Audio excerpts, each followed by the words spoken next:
عبد الله، هدانا مما انتج، الله يبارك له ويزيده من الخير.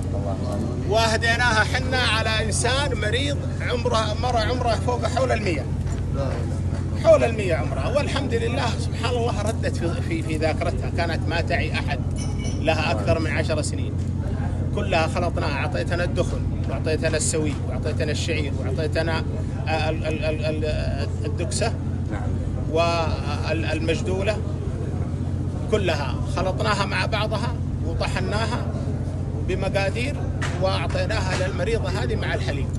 ما شاء الله ما كملت لها شهر ولا حول الشهر الا هي رجعت بصحتها. السكر فقدته الحمد لله، وهي على سريرها ما تحرك.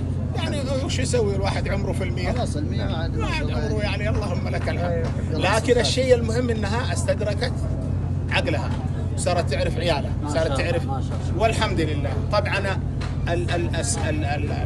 الحبوب هذه اللي هي من فصيلة الدخن، الدكسة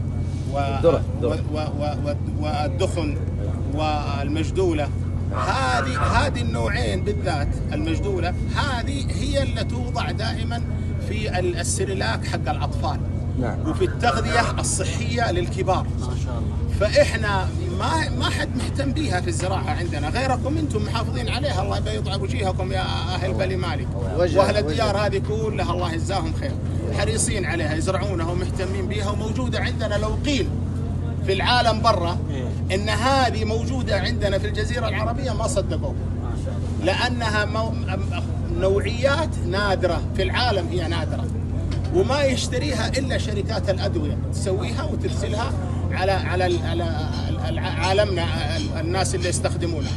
فإحنا أولى بها، يزرعوها واهتموا بها، وحنا نعرف بها الناس ونعلم بها الناس، بدل ما نشتري سيريلاك لعيالنا ما ندري وش هو. لا والله ياخذها من عندك، يطحنها زراعة عضوية. ما شاء الله عندك اولاد صغار ياخذون السيريلاك. ايوه الحمد لله ياخذونها عيالنا، الحمد لله، وربنا يبارك، ربنا يبارك، الله يبارك فيهم. العرب هذول جايين من حفر الباطن، الله يحييكم عشان ياخذون الوالدهم. استفدنا من علمكم ومن ارضكم، الله يعطيكم، الله يبارك فيكم، الله يحييكم، الله يبارك فيكم، سلمكم.